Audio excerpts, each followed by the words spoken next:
Hello दोस्तों, welcome back to my channel. तो sir accountant के लिए काफ़ी बड़ी मुसीबत यहाँ पे हो सकती है।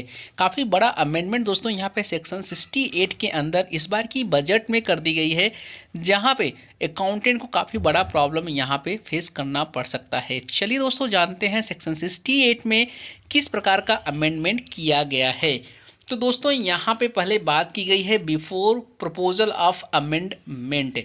As per section 68 of the act provides that where any sum is found to be credited in the books of an SEC maintained for any previous year and the SEC offer no explanation about the nature and sources thereof, or the explanation offered by him is not in the opinion of the assessing officer satisfactory। क्या कहने का मतलब है दोस्तों, अगर sir यहाँ पे आप अपने बुक्स ऑफ अकाउंट में किसी प्रकार की एंट्री क्रेडिट साइड में अगर आपने कोई एंट्री पास की है तो आपसे सर यहाँ पे पूछा जा सकता है। क्या पूछा जा सकता है सर?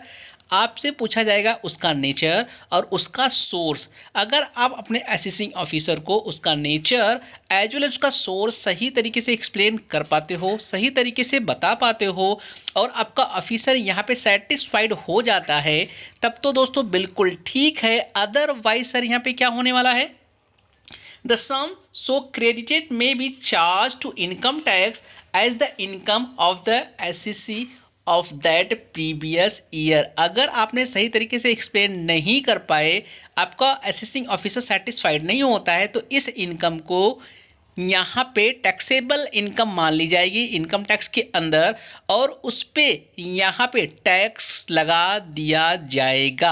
सर एग्जांपल देके समझाइए। तो सर हम आपको एग्जांपल देके समझाने की यहाँ पे कोशिश करते हैं। सपोज दैट ए ने बी से 1,00,000 रुपए का कोई ट्रांजेक्शन किया, या ए ने बी से 1,00,000 रुपए ले लिया है।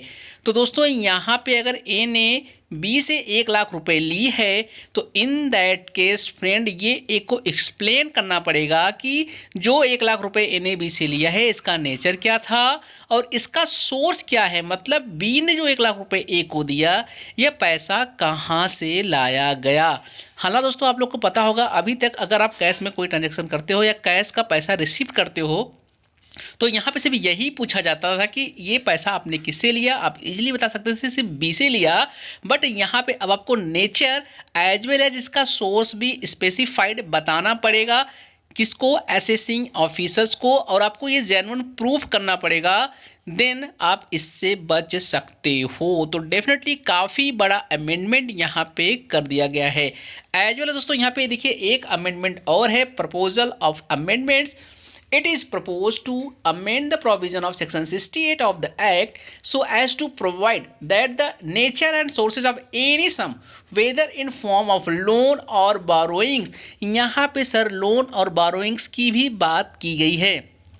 अगर आपके बुक्स में कोई लोन या बोरोइंग्स दिख रही है, मतलब आपने अपने बुक्स में कोई लायबिलिटी क्रिएट किया है, जहाँ से भी आपने लोन या बोरोइंग्स ली है, उसे भी आपको उसका नेचर एज वेल एज उसका सोर्स आपको यहाँ पे एक्सप्लेन करना पड़ेगा असेसिंग ऑफिसर्स को। तो यहाँ पे देखिए काफ़ी बड़ा अमेंडमेंट, काफ़ी बड़ा चेंजेस यहाँ पे आप लोग को देखने को मिल रही है। Any other liability created in the books of an SEC shall be treated as explained only if the source of funds is also explained in the bond in hands of the creditor or entry provider। तो यहाँ पे जो भी आपने books में entry credit side में कर रखी है, कोई बोरोइंग्स है, कोई लोन है या कोई एनी अदर लायबिलिटीज़ है, तो यहाँ पे आपको सर करना पड़ेगा एक्सप्लेन बिल्कुल सही तरीके से, जिससे असेसिंग ऑफिसर सेटिस्फाइड हो सके। इसका नेचर और इसका सोर्स बताना पड़ेगा, देन आप यहाँ पे बच सकते हो। अदरवाइज आपके इसे इनकम को एज ए इनकम कंसिडर कर लिया जाएगा, टैक्सेबल इनकम कंसिडर कर लिया जाएगा और इस पर इनकम टैक्स चार्ज किया जा सकता है।